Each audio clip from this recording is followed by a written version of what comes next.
नमस्ते, प्रणाम, good evening. आज हमारे सेशन की पहली क्लास इंडियन पॉलिटी जो एटलस क्लासेज चैनल पर है, और आज हम डिस्कस करने वाले हैं 25 क्वेश्चन इंडियन पॉलिटी के। और ये क्वेश्चन बहुत ही अच्छे प्रश्न हैं, आप इसे करके देखिएगा। तो जैसा कि हम पहला प्रश्न देख रहे हैं, क्वेश्चन ये है कि किस उच्च न्यायालय का अधिकार क्षेत्र सबसे अधिक भूमि पर है, यानी कि इस पर किस किस की आधिकारिकता है। आंसर दे रखा है गुवाहाटी उच्च न्यायालय, इलाहाबाद उच्च न्यायालय और पंजाब और हरियाणा उच्च न्यायालय और कलकत्ता उच्च न्यायालय। ठीक है, तो इसका अगर हम आंसर देखते हैं तो इसका आंसर हमारे पास है गुवाहाटी उच्च न्यायालय। कौन सा है? गुवाहाटी उच्च न्यायालय। तो गुवाहाटी उच्च न्यायालय पर आधिकारिकता क्या है? सर्वाधिक है। ठीक है, और 1935 भारत शासन अधिनियम के आधार पर ही इसका गठन किया गया था। ठीक है, तो अगर प्रश्न ये पूछा जाए आपसे कि गुवाहाटी उच्च न्यायालय की जो आधिकारिकता है किस किस न्यायालय पर है, तो एक चीज याद रखिएगा, मेघा मणि त्रिपाठी निकाल दीजिए। क्या निकाल दें भाई? नॉर्थ ईस्ट के 7 राज्य हैं। ठीक है, 7 स्टेट हैं इसमें, जैसे असम, मेघालय, मणिपुर, त्रिपुरा, मिजोरम, अरुणाचल,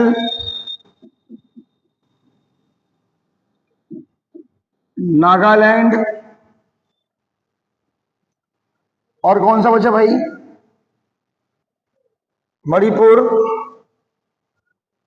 3 3 6 7 हो गए। तो इसमें मैंने कहा 3 निकाल दो आप, और 3 क्या निकाल देंगे? मेघा मणि त्रिपाठी। इन 3 का अपना उच्च न्यायालय हो गया। इन 3 का उच्च न्यायालय अपना है। तो बचे कितने हमारे पास? मिजोरम, अरुणाचल और नागालैंड। और इनकी आधिकारिकता किस पर है?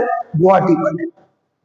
तो 3 अगर पूछा जाए तो किससे हो जाएंगे? गुवाहाटी पर है। गुवाहाटी पर नागालैंड, मिजोरम और अरुणाचल की आधिकारिकता है। ठीक है, अगर क्वेश्चन कभी आपसे ये पूछा जाए कि सर्वोच्च न्यायालय की स्थापना जो है कब हुई थी, तो क्या आंसर होगा हमारा? 28 जनवरी 1950। कब हुई थी? 28 जनवरी 1950, सर्वोच्च न्यायालय। एक क्वेश्चन और पूछा जाए आपसे कि जो संघीय न्यायालय है, संघीय न्यायपालिका की बात कब की गई थी? तो संघीय न्यायपालिका की बात अगर देखी जाए तो संघीय न्यायपालिका की बात की गई थी 1935 के भारत शासन अधिनियम में। उच्च न्यायालय गठित कब किए गए? तो भी याद रखिएगा 1861 के भारत परिषद अधिनियम के द्वारा इसको गठित किया गया था। क्वेश्चन एक बार देख लीजिए आप लोग। ठीक है, चलिए नेक्स्ट क्वेश्चन में चलते हैं।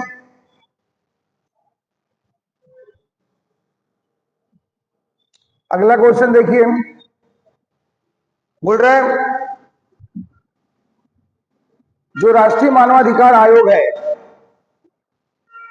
राष्ट्रीय मानवाधिकार आयोग में एक अध्यक्ष होता है और कितने सदस्य होते हैं? क्वेश्चन में दिख रहा है, यहां पर प्रश्न पूछ रहा है राष्ट्रीय मानवाधिकार आयोग में एक अध्यक्ष और कितने सदस्य होते हैं।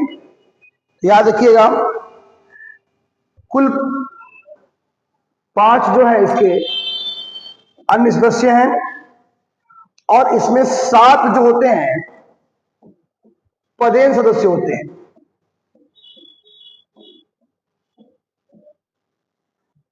और इन 5 सदस्यों की जो नियुक्ति है वो राष्ट्रपति के द्वारा की जाती है।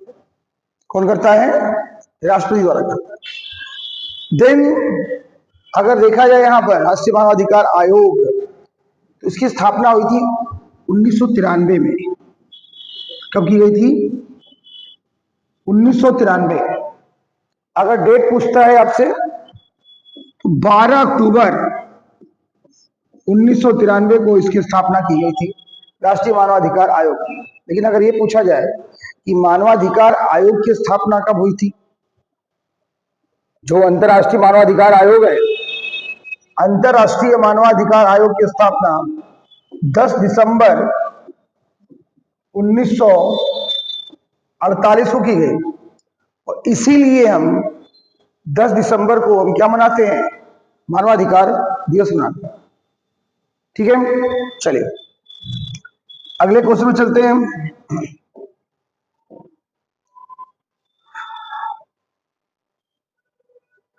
ये क्वेश्चन देखिए, बोल रहा है अगला क्वेश्चन कि कौन सी सिफारिशें दूसरे प्रशासनिक सुधार आयोग द्वारा नहीं की गई। पहले तो याद रखिएगा, जो प्रशासनिक आयोग बनाया गया था, प्रशासनिक सुधार आयोग बनाया गया था, पहला जो प्रशासनिक सुधार आयोग था वो मोरारजी देसाई के समय बनाया गया था। ठीक है, 1966 में,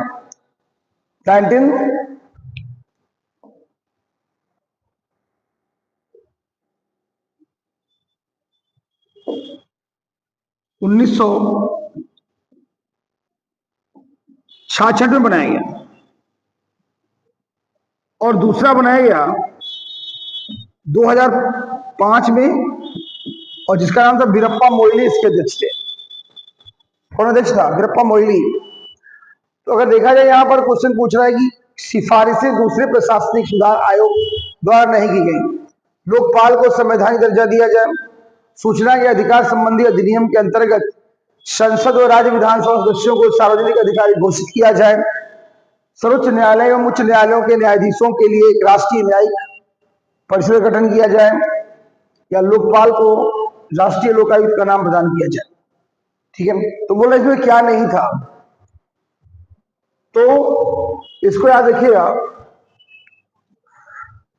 कि लोकपाल को संवैधानिक दर्जा दिया जाए। लोकपाल ये एक संस्था है जिसको स्वीडन से लिया गया, जिसको हम नाम देते हैं ओम्बुड्समैन। ओम्बुड्समैन और इसे कहां से लिया गया है? स्वीडन से। चलिए नेक्स्ट क्वेश्चन पे आते हैं।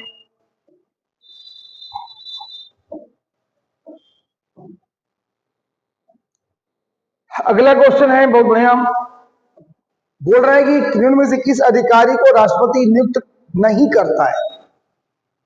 नियुक्त नहीं करता है।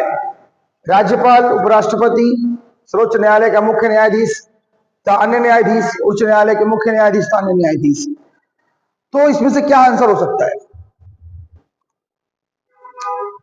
आंसर हमारा है उपराष्ट्रपति।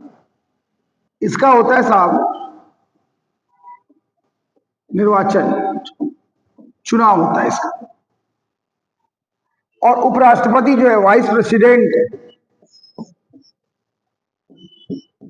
वाइस प्रेसिडेंट के चुनाव में केवल लोकसभा और राज्यसभा के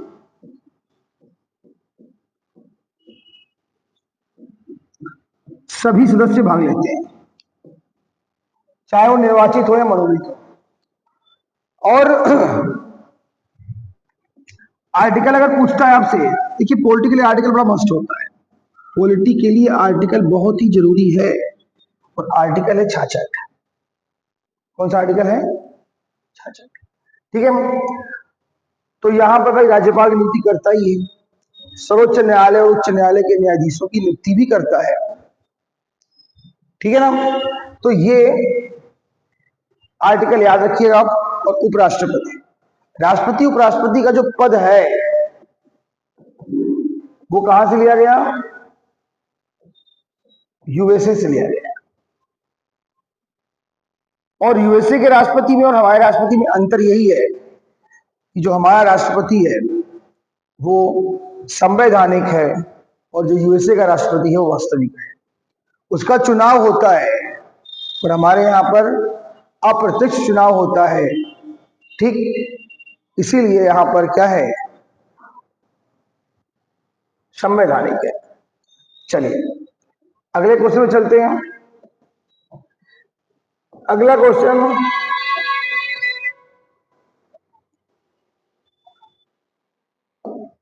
ये देखिए, महाभियोग राष्ट्रपति के विरुद्ध महाभियोग संसद के किसी भी एक सदन में कम से कम कितने सदस्यों द्वारा प्रस्ताव प्रस्तुत किया जाना चाहिए? तो सिंपल सी बात है, पूछ रहा है क्वेश्चन कुल 10, 25%, 10%, 15% या 20%। सबसे पहले तो यह है कि आर्टिकल 61 में दिया गया है इम्पीचमेंट या महाभियोग दिया गया है, ये महाभियोग दिया गया है। कहा जाए 1/4 सदस्य क्या करेंगे, 14 दिन पूर्व क्या करते तो सूचित करते हैं। तो 1/4 मतलब क्या हो गया, 25% ही तो हो गया यहाँ पर। तो आंसर क्या हो जाएगा हमारे पास, 25%। और हमारे संविधान में केवल राष्ट्रपति के लिए महाभियोग की बात की गई है, बाकी अन्य के लिए जो अन्य कहने का मतलब कि उच्च न्यायालय के न्यायाधीश, सर्वोच्च न्यायालय के न्यायाधीश, नियंत्रक, महालेखा परीक्षक और मुख्य चुनाव आयुक्त, इनको हटाए जाने के लिए हम महाभियोग जैसी प्रक्रिया का प्रयोग करते हैं, ना कि महाभियोग का प्रयोग करते हैं। समझ आ रही बात? ठीक है, तो यहां पर क्या हो जाएगा, महाभियोग। और महाभियोग लिया किससे हम लोगों ने, किससे लिया, यूएसए से लिया है। किससे लिया है, यूएसए से लिया है। क्लियर है बात ये? ठीक, चलिए अगला क्वेश्चन। ये पहली क्लास है और पहली क्लास में आपको जो मैं क्वेश्चंस करा रहा हूं, ठीक है ना, ये पहला सेशन है इंडियन पॉलिटी का, और इसमें मैं क्वेश्चन स्टार्ट किया हूं पॉलिटी के ही केवल। ठीक है, तो आज समझना कि ये आलोक सिंह की डेमो क्लास है। ठीक, जो मैं डाल रहा हूं वीडियो अभी आप पर, कल से इसी समय 8 बजे से जो है लाइव हो जाएंगे हम, और ये आपको प्रॉपर तरीके से आप कॉन्टेक्ट में रहोगे, आप मैसेज भी कर सकते हो। बट ये है कि आप क्लास ज्वाइन करो, मैसेज करो ना करो, बट क्लास ज्वाइन करो, क्वेश्चन को करिए। जो नहीं समझ में आया उससे आप क्लास में पूछ लीजिए, मैसेज करके पूछ लीजिए, जो भी होगा मैं आपको लिंक शेयर कर दूंगा। ठीक है, तो ये हमारा क्वेश्चन हुआ साहब।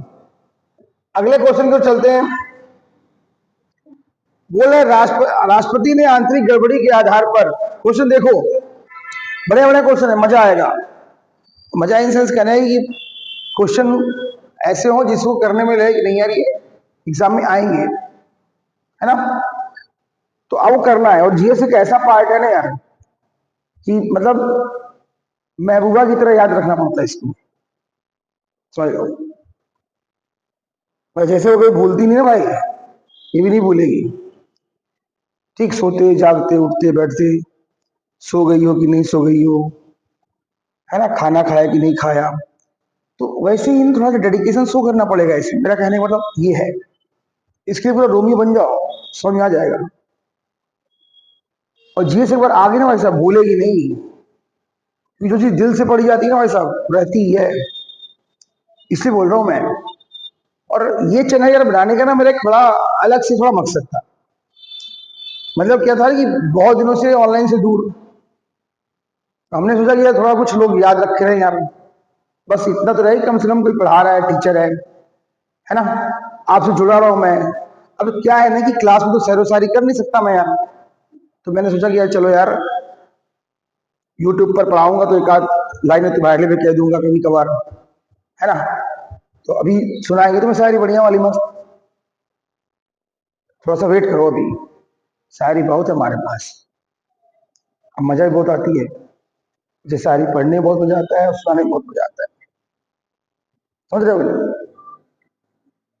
एक लाइन बहुत बार मैं याद करता हूं कि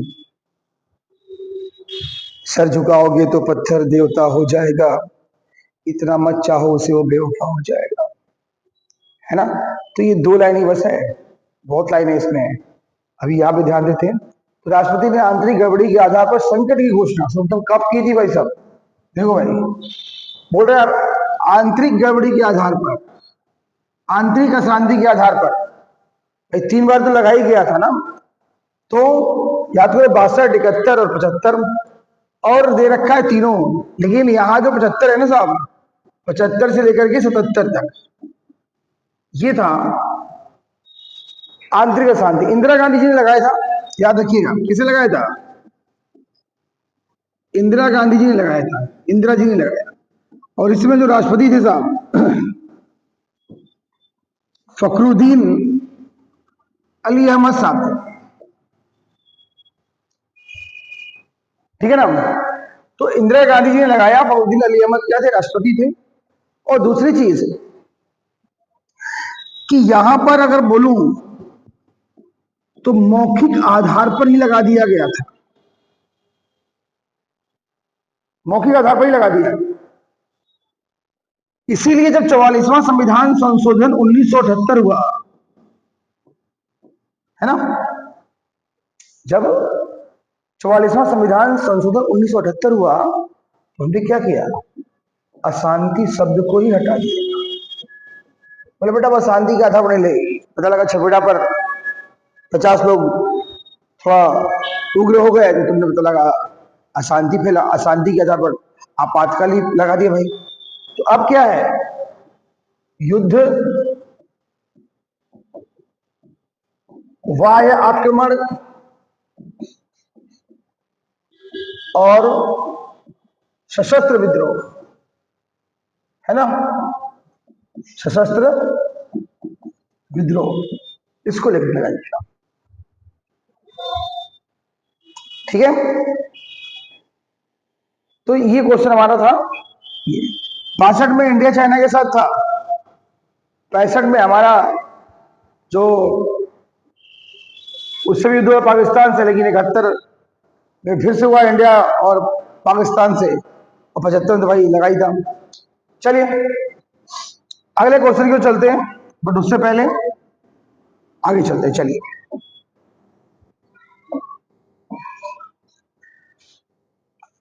ये देखो भाई साहब,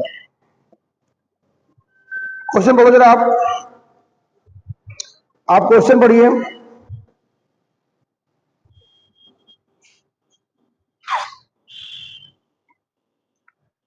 निम्नलिखित राष्ट्रपतियों में कौन निर्विरोध चुना गया?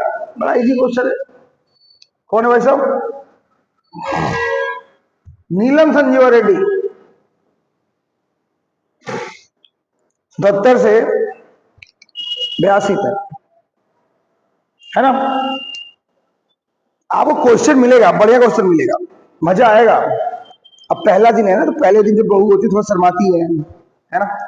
तो वैसे मेरे साथ कुछ हालेगा, मैं ऐसा नहीं कि मैंने ऑनलाइन पढ़ाया नहीं है, कल पढ़ाया है, बट काफी टाइम हो गया, इसलिए देखो चमक भी ना हो, शकल भी ऐसे ही है, तो बहुत सारी चीजें हैं। तो अगला चलते हैं क्वेश्चन पे। अगला क्वेश्चन नेक्स्ट पढ़ाओ हमारा है क्वेश्चन का, ओहो हो बड़ा बढ़िया क्वेश्चन आ गया साबित, तो मस्त क्वेश्चन है। वो राष्ट्रपति तभी अध्यादेश जारी कर सकता है जब, पहले जो अध्यादेश कौन से आर्टिकल में है? आर्टिकल 123 में, ये राष्ट्रपति का अध्यादेश है। और अगर ये 213 हो जाएगा साहब तो क्या हो जाएगा साहब? राज्यपाल का अध्यादेश हो जाएगा मालिक, है ना। राष्ट्रपति तभी अध्यादेश जारी कर सकता है जब संसद के दोनों सदनों में मतभेद हो, अधिवेशन ना हो रहा हो, विधेयक संसद में 1 वर्ष से अधिक समय तक विचाराधीन हो, विधेयक राष्ट्रपति द्वारा प्रस्तावित किया गया हो परंतु संसद उसे पास करने से इनकार कर रही हो। अच्छा, तो क्या है? बहुत इजी है। जब संसद का सत्र ना चल रहा हो और कानून बनाना आवश्यक हो, तब राष्ट्रपति क्या कर सकता है? तब राष्ट्रपति अध्यादेश जारी कर सकता है। किस विषय पर कर सकता है? तो संघ सूची और समवर्ती पर करेगा। किस पर करेगा? संघ सूची और समवर्ती सूची के विषयों पर करेगा। और उसकी शक्ति वही होगी जो संसद के दोनों सदनों ने मिलकर के उसे बनाया है। लेकिन जैसे ही सदन सत्र में आएगा, उसे उस अध्यादेश को सदन के पटल पर रखा जाएगा और सदन अगर 6 सप्ताह के भीतर उसे पारित कर देता है, तब तो भैया वो कानून की तरह चलता रहेगा, अन्यथा 6 सप्ताह समाप्त होने के पूर्व ही क्या होगा, वो समाप्त हो जाएगा। ठीक है। दूसरी चीज कि जो अध्यादेश है ना, जैसे राष्ट्रपति ने जारी किया 123 के अनुसार, तो राज्य में भी ऐसे ही है, राज्यपाल जारी करेगा। क्यों? कौन से आर्टिकल से? 213 से जारी करेगा। सत्र होते हैं कितने? 3, मानसून सत्र, ग्रीष्म और शीत। तो जो ग्रीष्मकालीन होता है बहुत लंबा होता है फरवरी से लेकर के अप्रैल तक होता है, फरवरी से लेकर के अप्रैल तक होता है। जो दूसरा है उसे हम कहते हैं मानसून सत्र, जुलाई अगस्त होता है, और शीतकालीन नवंबर दिसंबर में स्टार्ट होता है। ठीक, तो ये चीजें आगे चलते हैं अपन लोग। 8 क्वेश्चन हो गया। देखिए इसमें से बहुत सारे क्वेश्चन आपको मिले होंगे। अगला क्वेश्चन देखिए, राष्ट्रपति द्वारा प्रसारित अध्यादेश प्रायः, अध्यादेश से फिर क्वेश्चन बोला, प्रसारण की तिथि से 6 माह तक लागू रहेगा। दूसरा है संसद के अगले सत्र के प्रारंभ होने के पश्चात 6 माह तक रहेगा। संसद के अगले सत्र के प्रारंभ होने के पश्चात 6 सप्ताह तक लागू रहते हैं। प्रसारण की तिथि से 6 सप्ताह तक भैया सी ऑप्शन सही है कि संसद का सत्र स्टार्ट हुआ और उसके 6 सप्ताह तक क्या होगा, ये लागू रहेगा। अगर उसे पास कर दिया तो ठीक, नहीं तो बेटा जयराम जी की समापन हो जाएगा। ठीक है ना। अगले क्वेश्चन की ओर चलते हैं साहब। अगला क्वेश्चन बहुत मस्त होने वाला है शायद। ओहो क्या बात है, बढ़िया क्वेश्चन है। देखो क्वेश्चन लेवल देखो बढ़िया है, क्वेश्चन का लेवल बढ़िया है ना। तो क्वेश्चन का लेवल बढ़िया है और क्वेश्चन लेवल में देखते हम लोग आते हैं। चलिए क्वेश्चन हमारा पास है, राष्ट्रपति जो कि भारतीय संसदीय व्यवस्था में राज्य का अध्यक्ष होता है। Article number 52, article number 52। ठीक है, आर्टिकल 52 कहता है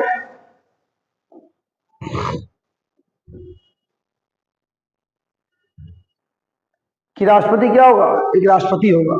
ठीक, तो आज हम कि तुमको 10 क्वेश्चन ही कराए है ना, और 10 क्वेश्चन कराए आज, इसको आप पढ़ो, मजा आएगा आपको। बोला राष्ट्रपति भारतीय संसदीय व्यवस्था का राज्याध्यक्ष है, तो क्या इसको असीमित शक्तियां देंगे? नहीं देंगे भाई साहब, सीमित, परंतु वास्तविक कहेंगे नहीं बिल्कुल भी यार। तो क्या है यहां पर? नाम मात्र, हमारे संवैधानिक है। क्या है ये?